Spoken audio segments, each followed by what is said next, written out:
I'm going to now introduce you to Nick, who's our next speaker. So if you can all give a round of applause to welcome.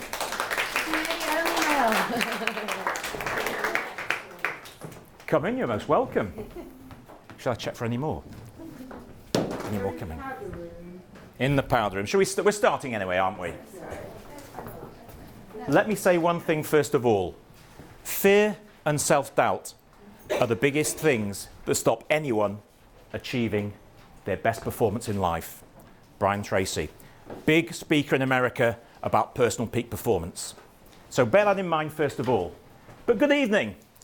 Lovely to be. I come from Manchester, by the way, so I've travelled down. Oh, that's nice of you. Oh, thank God for that. Do you know what? I thought she was going to say, "Oh, hard luck, pal." That's nice. I thought you were going to say something totally different. So, this often happens. People always say to you, put something on the slide that they'll remember you by. And it's best not to do it yourself, or maybe it is. Because someone that did that for me. So, it says mad athlete. Well, I do a lot of work with England athletics. And when I was, I won't say how old I was, in 1981, I ran from London to Manchester in 5 days, 52 miles a day. Now, that might sound mad, but when you're only 23, you have no fears, do you? You just do it. Now, if someone said to me now, go and run from London to Manchester in 5 days, I would think they were barking mad. Because it's all about confidence, self-belief, just having that feeling that you can do anything. But as we get older in life, our conditioning kicks in, and that's what we'll talk about tonight. Expert wine drinker. Let me qualify that. I probably don't know a lot about it, but I think I can drink it pretty well. Last night, I thought, I better not go out tonight, so I've got this talk tomorrow night. And the car took me to the local pub. I left the car, by the way. I only had 3 smalls, but it was not what I intended. So, an expert wine drinker, not knowledgeable, but I enjoy it. Father to 3 boys. It's my eldest is 28 today. He lives in London. He lives in, where does he live? I told you. Holloway, that's it. I haven't got a clue what his address is, because we don't nowadays, do we? We have social media, we have WhatsApp, we have email. So I know he lives in Holloway, and he's celebrating his birthday today. And I have another son in Bristol, lives with his girlfriend, and I have another son that lives 3 miles from where we are in South Manchester, who comes round every Sunday for his tea, like all good boys do. So that's me. So the talk tonight, understand your mind to achieve your peak performance. So much of what we're going to be talking about is our thinking, how it affects our emotions, and then the actions we take, and then the results that we get.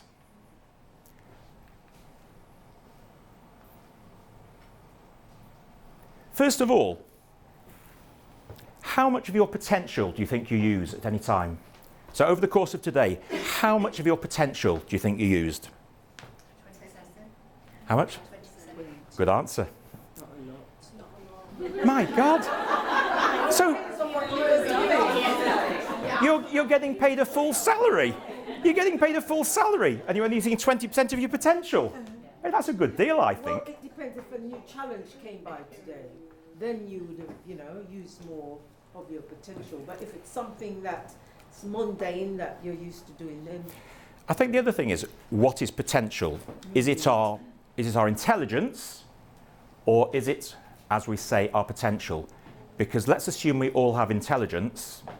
I was primed to say that before, by the way. Then in actual fact, what to expect tonight is how you get the other 80%. Okay?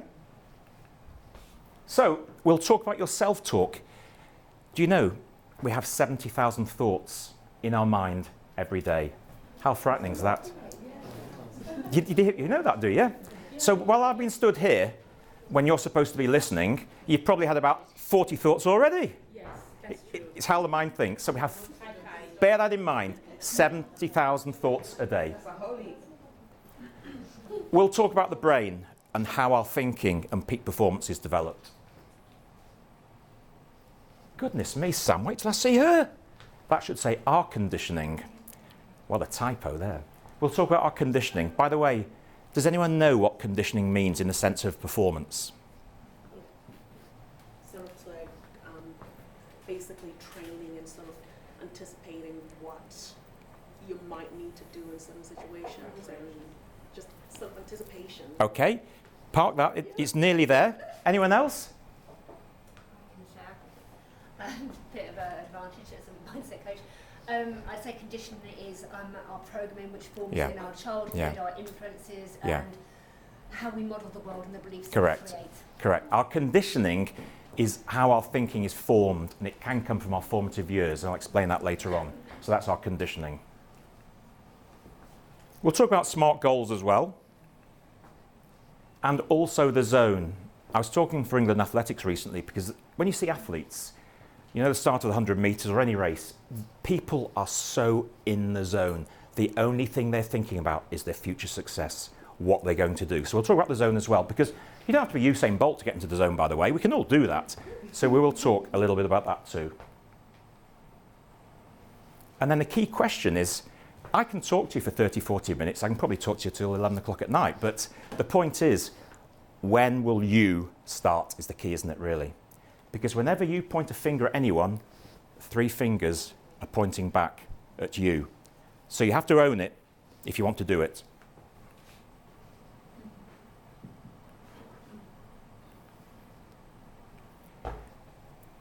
Part of the model we use at Solution Focused is the TIER cycle.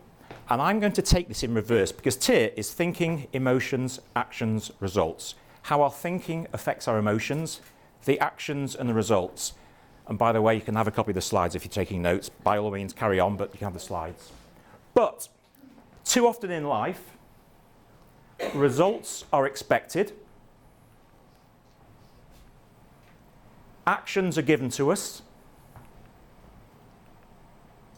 Emotions are not even considered. And our thinking, our own thoughts, is just assumed. Do some of you manage teams? You might, as well as being extremely talented PAs, you may have teams around you. Do any of you manage teams or people? Yeah, okay. Just to clarify that a little bit, Harvard University in America in the 1950s came up with 2 management styles, COP and ACE. COP is control, order, and predict. ACE is align, create, and enable. So when you think about the COP, it's very much dictatorial. You will do this, you will do that, you will do something. It's okay in the armed forces. If I'm going into battle, I want to be absolutely certain the person next to me does exactly what I think he's going to do. It works in some factories maybe.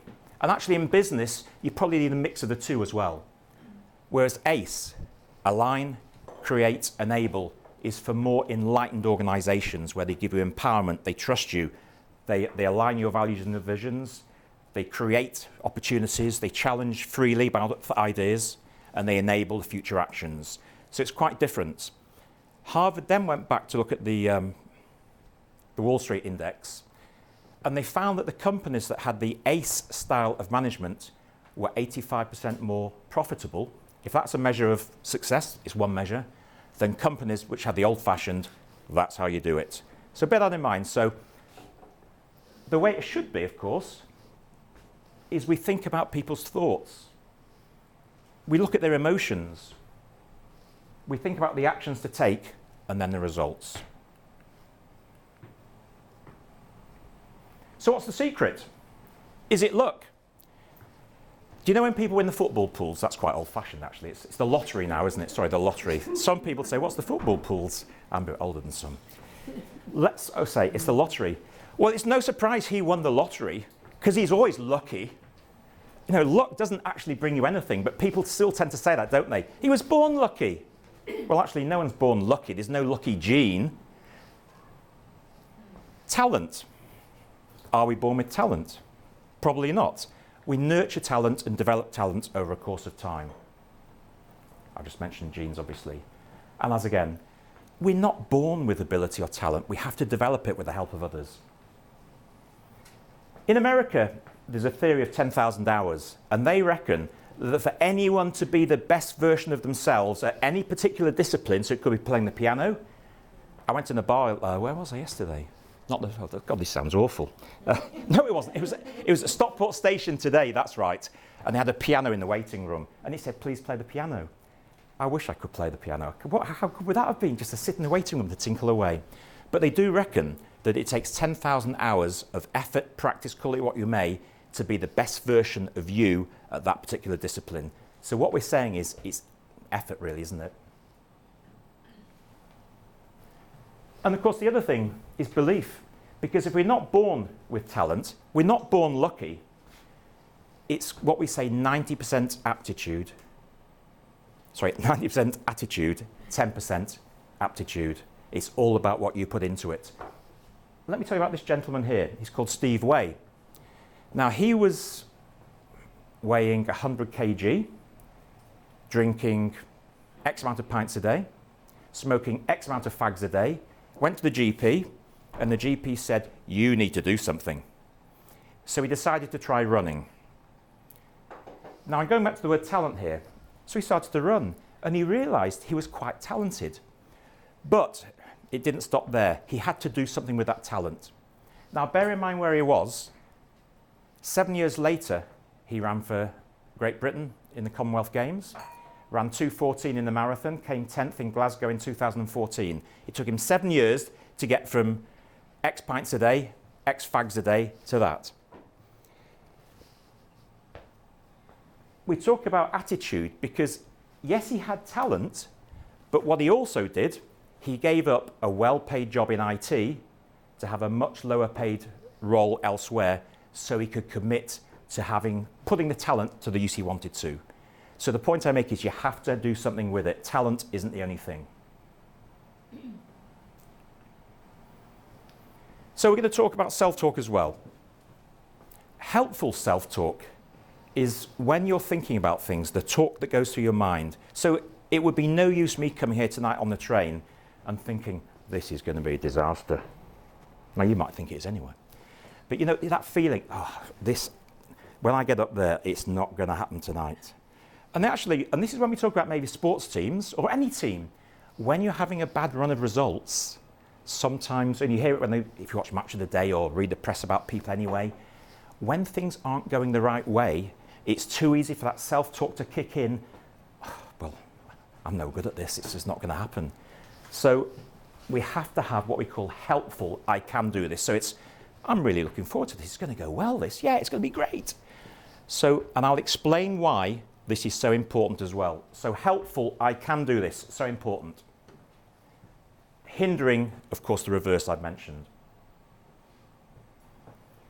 We have, on average, every second, a continual dialogue, those 70,000 thoughts a day in our brain. But it's trying to make sure you take them from here to there. And I'll explain how to do that as well. And our conditioning I've mentioned, or my good friend here helped me very much. Thank you for that. Our conditioning I'll cover as well. Now, to start off, you recognise this gentleman? Oh, yes. Oh, yes. In that case, I am the greatest. That's what he said. And do you know what? He said it 70 times a day from the age of 7. So what do you think the effect was on him when we talk about self-talk? Limiting beliefs, hindering beliefs, good self-talk. What's the effect of him saying that 70 times a day? Positivity. Absolutely. Because what does he start to believe? We live our lives. We live our lives. Yep. We live our lives on our perceptions of reality, not the truth. That's absolutely fact. Whatever we do, we live our lives on our perceptions of what's happening and not the reality itself. So the more he did that, and of course what he then did, he also then predicted which round he was going to win the fight in. Fall like a butterfly, hit him 6, down in 5, or whatever, you know, right hand jive down in 5, or whatever he said. He almost predicted. So what he's doing, he's not just telling himself all this, he's telling his opponent, you're going down in 5. Sir Alex Ferguson used to do it. You know, all football managers, it's mind games. It's almost like, you know, so we have to manage our own mind.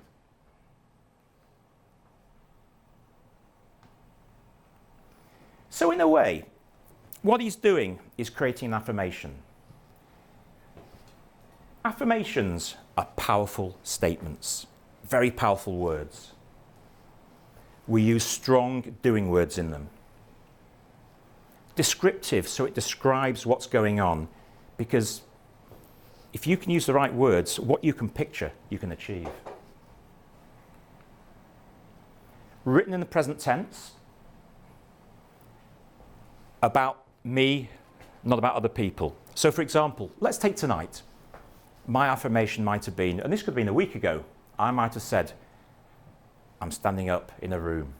There's 50 wonderful ladies in front of me.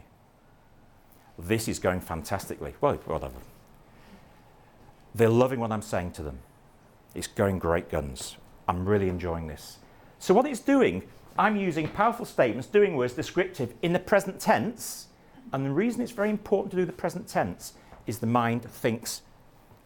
If you talk about the future, the mind thinks in the future. Talk in the present tense about it so you can actually visualize what's going to happen. So in a way, Muhammad Ali, he had affirmations, his statement. So affirmations you can create yourself. And they actually say, done twice a day, said twice a day for 30 days, starts to become part of your belief system. Because you start to believe everything you're telling yourself. Now, be careful how you use that. But of course, the point being, if you're committed to doing something and you really want to achieve it, affirmations will take you where you want to go.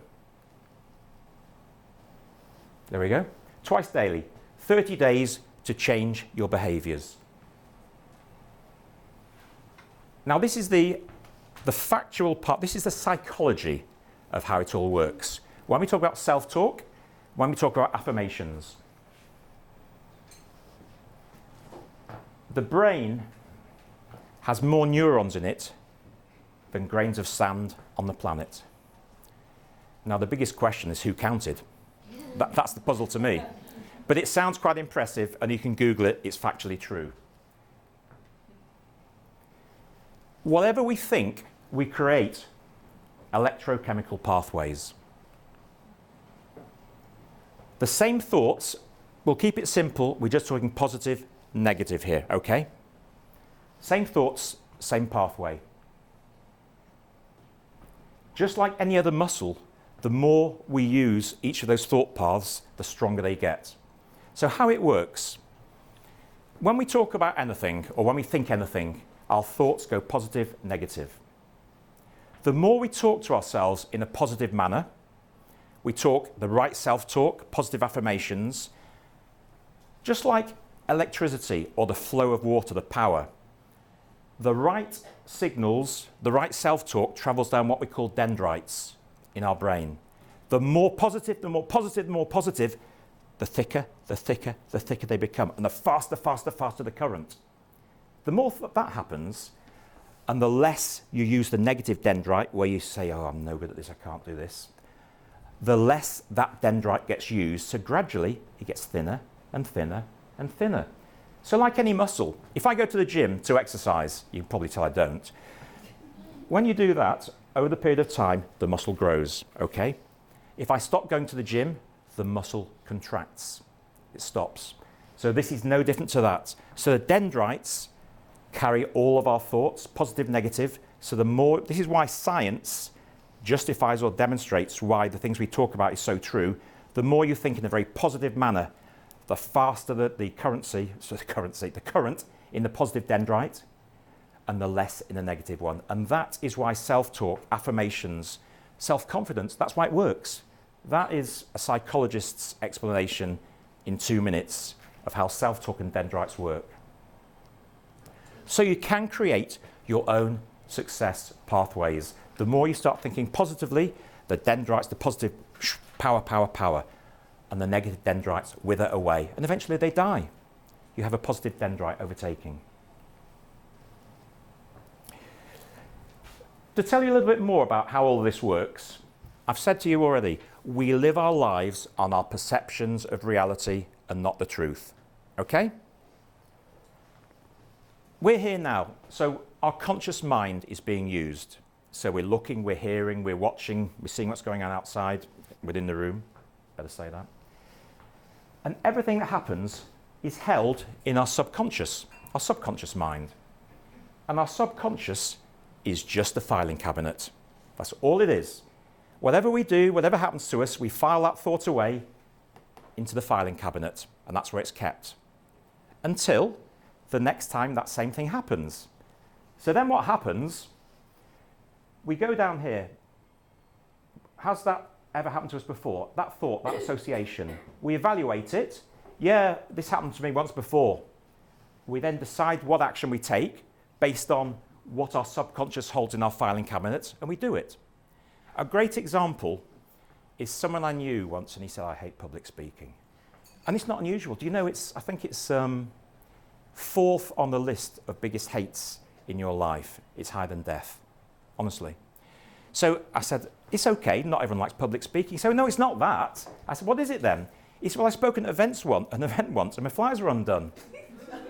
And he said, every time I go to make a speech now, I think, oh no, I'm going to be no good. My flyers will be undone.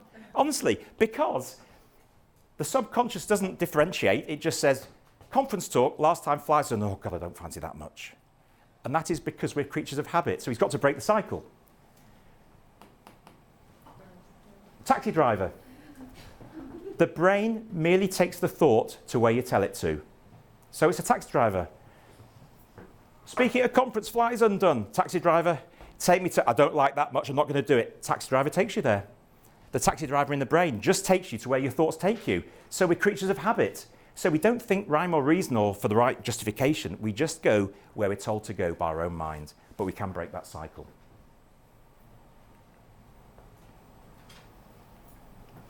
This is the slide about conditioning that we touched on before, okay? So at the top, I call this the behavioural triangle. At the top is our behaviour. And for behaviour, we're talking about top performance. Behaviour means performance. We have peak in green on one side, so peak performance where you want to be your very best, delivering best performance all the time. On this side, we have worst performance, worst behaviour. The way it works, what I'm going to do is put this up in total and explain it to you.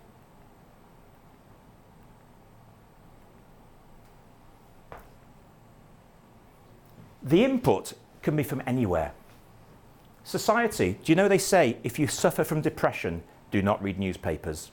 Honestly, there's not many good stories in newspapers, are there? Particularly when there's an election going on and Brexit and all that. But seriously, they say if you suffer from depression, don't read newspapers. They don't carry good stories. They don't go happy clappy. It's all doom and gloom. So actually, and sometimes our peers, oh, you don't want to be going down there. Or if you go down there, this is going to happen. So people talk to us that way as well. Society, peers, the media. It can be our managers. If your manager came up to you and said, I need someone to do this PowerPoint presentation for me oh, it's okay. Last time you did it was lousy. You know, so actually managers can have that effect on us too sometimes, can't they? So we take on board what's said. And that's why, quite rightly, it can happen at a formative age as well. So teachers are there as well, and parents. What happens when the parent's out in the woods or are walking the dog, etc. Another dog comes charging up and mum says, don't go near funny dogs, strange dogs, they bite. Says it to a 5-year-old. What does the 5-year-old think? Next time he sees a dog, he doesn't go near it because he said, dogs bite. Because that's what he's conditioned to. So we create the input, okay, which deliver beliefs. We want inspiring beliefs from our thinking, not what we call self-limiting. We then have our attitude. We want positive mental attitude, not the negative mental attitude, which drives our emotions and then delivers the best performance. The reason we have this here, because there are times, and this is called our gestalt, when it's out of equilibrium. Gestalt is when we're trying to deliver peak performance, but because of our beliefs, attitudes, emotions, we're on this side, and all of a sudden we've got to do something special. We almost have to act the part because we're not in the right frame of mind. We're not thinking properly. We haven't got the right inspiring beliefs. So we have to almost pretend to be positive. And that's called gestalt, when our view of the outside world is out of equilibrium with what we're actually thinking inside. So that's why it's so important to keep working on being up this side of the behavioural triangle, because actually, when you have to perform, going from lousy to peak is very difficult. And if you do it, we talk about body language, people will soon find you out. I'm going to tell you a true story as well, which really amplifies this, about a black lady who lived, my wife, by the way, of 29 years, came from council estate. So when I mention council estate, I purely say it as part of the story, okay? Black lady lived on a council estate in quite a difficult part of London. And she had 7 daughters. Husband had left her as well. Now, her conditioning or her belief set could have been, look what life has given me. But she chose not to. Her 7 daughters all became barristers, every single one of them. So the point is, she chose to go this side of the behavioural triangle. It would have been too easy to say, conditioning, what sort of life have I got now? The best I'll get is a social handout. She produced 7 barristers from a very difficult, impoverished background. So it just shows you can do things, but you have to change your mindset. So she didn't choose any of this. She went this side by the way she thought, and that's how she got to where she was, or certainly for the kids.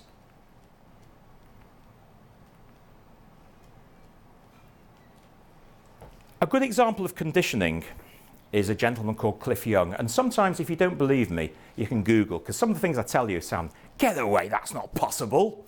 Cliff Young, 1983, was age 61, Australian.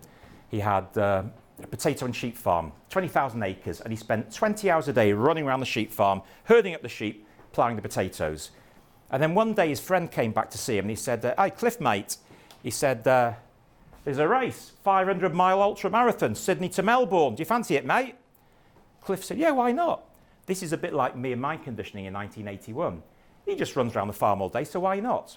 So what happened? He turned up on the start line for this race, and there's a great picture of this actually as well online, in khaki shorts, boots, a bit of a, top. All the rest were there, Nike, Asics, Adidas, good-looking athletes. And they said to him, hey, mate, you're not running like that, are you? He said, yeah. Who's your coach? Me mum. Anyway, to cut a long story short, the race starts. It is 500 miles, this, Sydney to Melbourne. At the end of day 1, after about 12 hours, the perceived elite athletes stopped. And the reason being was most people believe that you have to stop, rest, take on board nutrition, and recover for the next day. Cliff Young went on for 18, 19 hours. So it's a bit tortoise and the hare, this, isn't it, really? So by the end of day 1, he's actually 20, 30 miles ahead of the rest because he's carried on for 6 more hours. Next day, elite athletes start off, they overtake him, carry on. But at the end of day 2, he carries on for 19, 20 hours. After day 3, this had become front page headlines in the Australian press and on Australian television.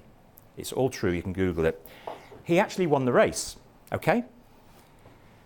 Because he had no conditioning, no limiting beliefs. He just ran around his farm for 20 hours, whereas the perceived elite athletes had the perception he had to do it this way. No one had broken the mold then, until he showed what was possible. Now, the following year, he ran the race. He actually won some money and donated it all to charity too, by the way. But the next year, when he ran the race, he came about 12th or 15th, because the other people had seen what was possible. Another great example of that was Sir Roger Bannister in 1954, when he broke the 4-minute mile. Do you know, truly, everyone had said, medics, etc., had said, to run sub 4 minutes for a mile, the blood in the brain would combust and you would explode. That was the medical explanation why you couldn't run sub 4. So you can imagine people came up to the line, 3:58, 3:59, oh, slow up, 4:01, thank God for that. But when he ran sub 4, do you know what happened? 38 more people ran sub 4 in the remaining months of the year. He had shown what was possible. Limiting beliefs. He just did it. It showed what was possible. So, those kind of things bring to life what you can actually achieve. The mind is so powerful because the words we use create pictures in our mind, deliver feelings and emotions, and that becomes our self-belief. Let me tell you 2 stories of why the mind is so powerful. Who doesn't like going to the dentist? You don't like... Okay, so you're going to the dentist tomorrow. Today, you're already in the chair mentally. Oh, I don't fancy this one bit. Oh, it's not going to be any fun, this. You start to get a little bit of nerves already. Does it happen the day before something? Yep. So what I'm saying is the mind is so powerful, you're not even there, but the mind is creating the same feelings as if you were there. Yeah. So imagine what you could do if you turned that round into a more positive way, because it shows the mind, the pictures are there, even when you're not in the dentist's chair. Now, this might interest you a bit more. You're all ladies. Yeah. One gentleman at the back. We'll do ladies, sorry. Ladies, you're going out on a date, hot date tomorrow night. You can picture it already. It's only your second date with this bloke. You feel good, don't you? You know, that feeling in it. You're doing this as well. But you know what I mean? You're not there yet, but you start to get a little bit excited. Those feelings in the tum, the butterflies. So again, but the point I make is the mind is so powerful, it will create whatever image you want it to. So imagine that if you used it always in the right way.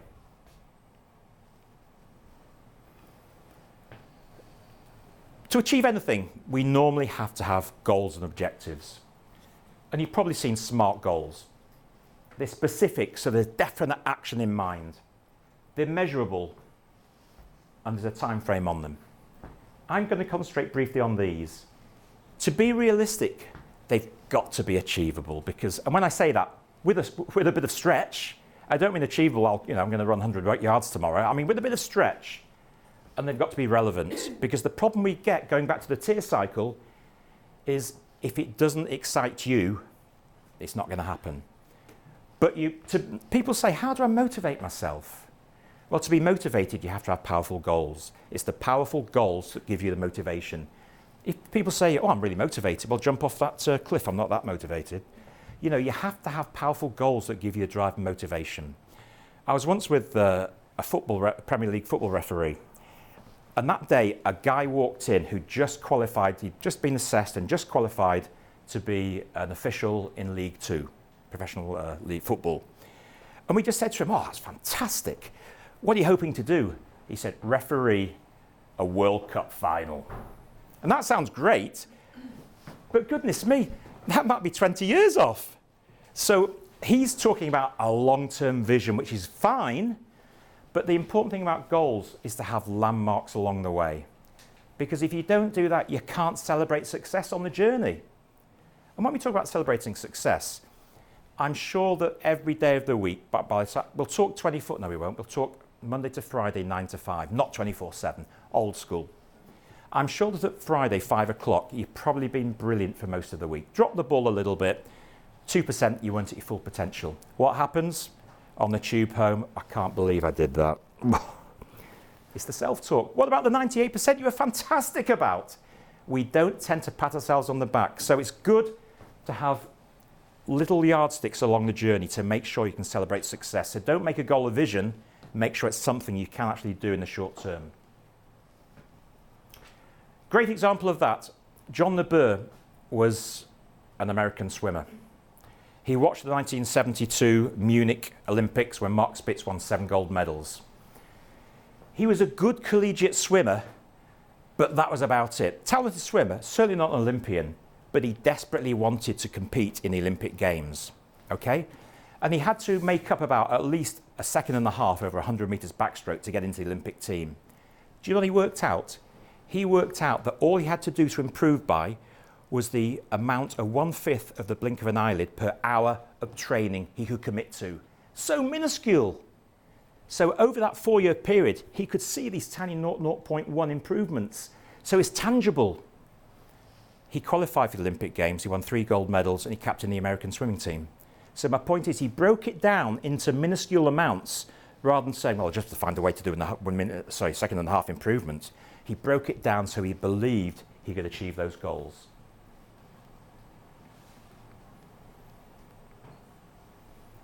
When we talk about being in the zone,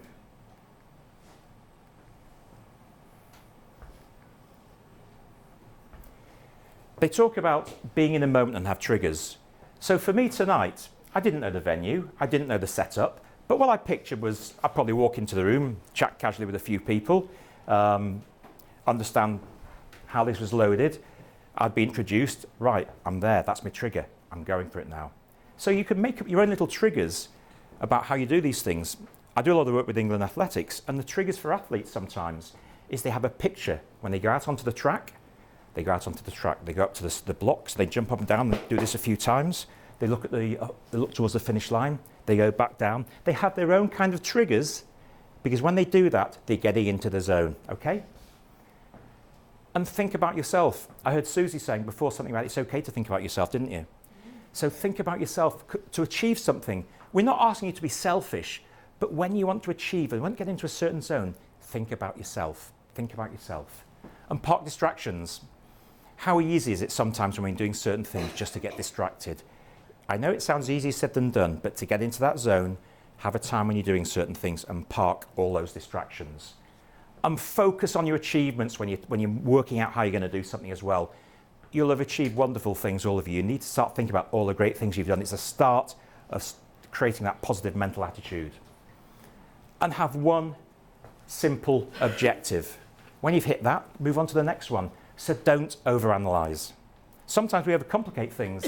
Most of the things we do in life isn't as complex as we think. So for me, all I had to do is say, get the train down, walk to here, laptop's here, put the presentation on, do it, go home. It's quite simple, really. You know, that's all it's about. Don't overanalyze sometimes. This is great. I love this one because it could be CBA. I think that's a modern term for something, isn't it? But it actually means conceive the plan, believe in it, and activate it.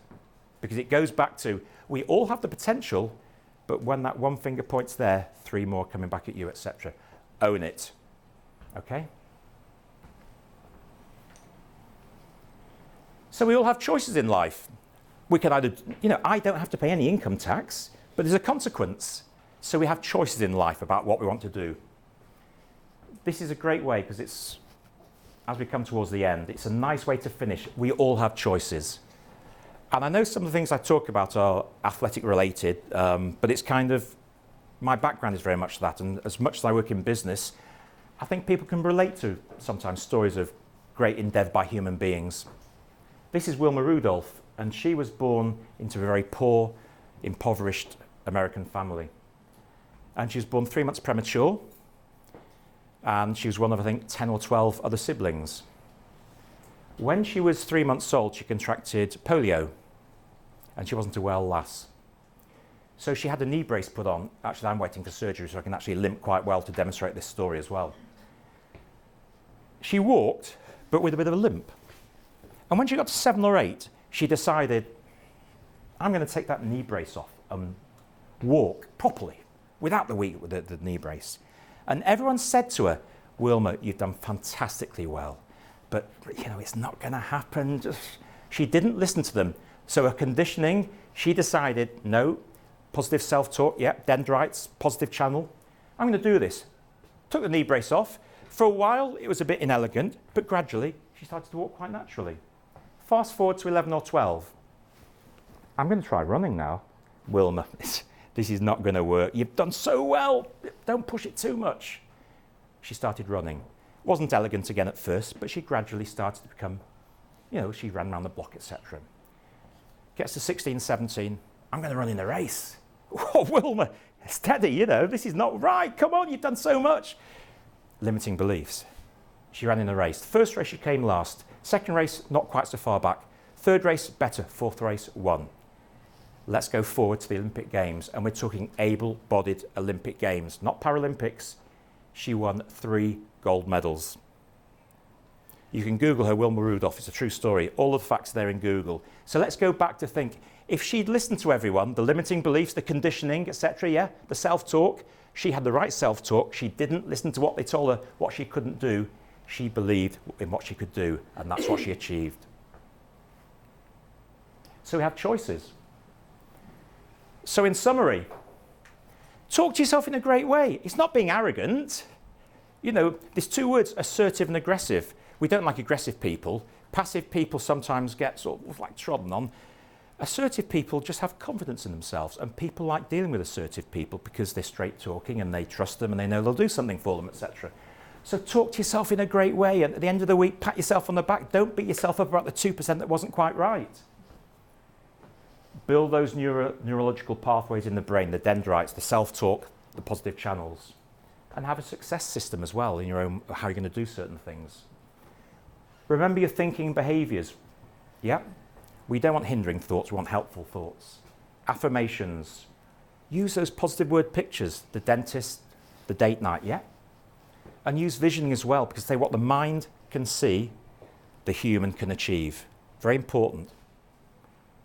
And ultimately, you have to make the choices about whether you're going to do something. Because there's many people who sit down and think, yeah, I'm going to do that. And then it's gone, the thought's gone. It's very easy to do that. The harder part is making it reality, isn't it? So you've got to decide, you have to own it. But the great news is there's 7 billion people on this earth. Yeah? If ever you need help, there's always someone who will have been there, the same situation, had the same issues, had to go from A to B. Never be afraid to ask for help. There's 7 billion people around you. And that is the end of my talk.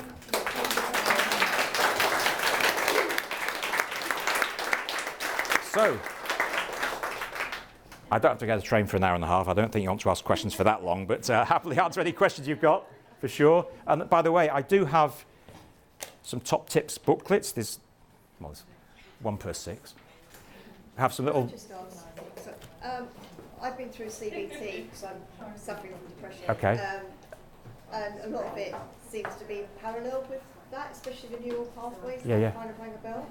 Yeah, absolutely. No, very much so.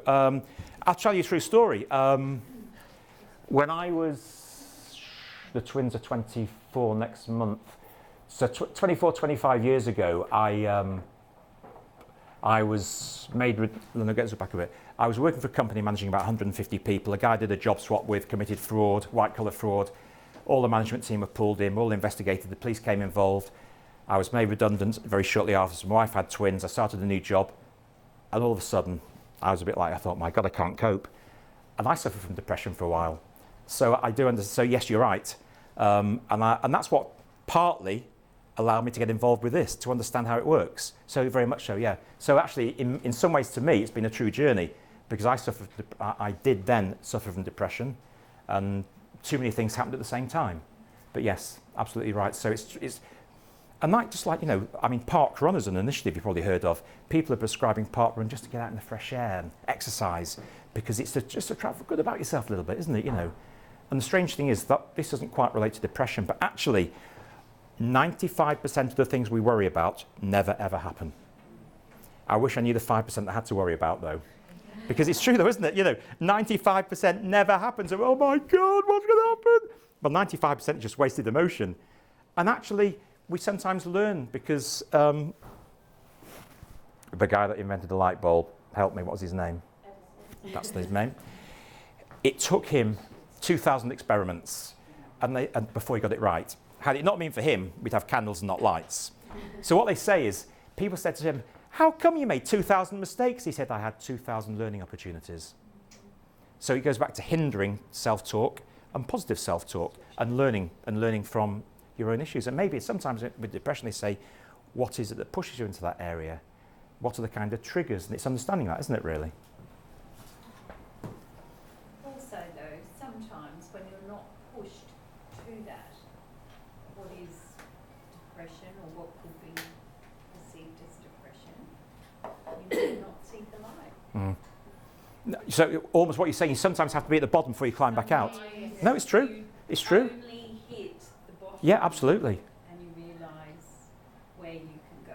Well, a bloke I sometimes, I wouldn't call him a friend, he's a guy I see sometimes just bump into him around the village where I live and occasionally in the pub, and he's gone through some bad times, he's been a bit alcoholic and he's separated from his wife, doesn't see his kid all the time, and he texted me for the first time today in about 6 months. He said, I'm back on the bottle, haven't seen the kid for 3 months. You know, so it just helps having someone saying, it's going to be okay, you know, don't worry, we'll do this together, you know, so don't worry about it. You've been there before and we can do it again. But sometimes you need that person around you, don't you, almost? And that's where, going back to COP and ACE and management, is about having a good manager who'll develop you in the right way, because in terms of this kind of stuff, you've got to be trusted to make mistakes sometimes. There's one guy, one more story, is that okay? Yeah. Do you know, there's a chief executive in America, I forget the company, and when he interviews people for senior roles in the business, he actually says, what's the biggest mistake you've ever made?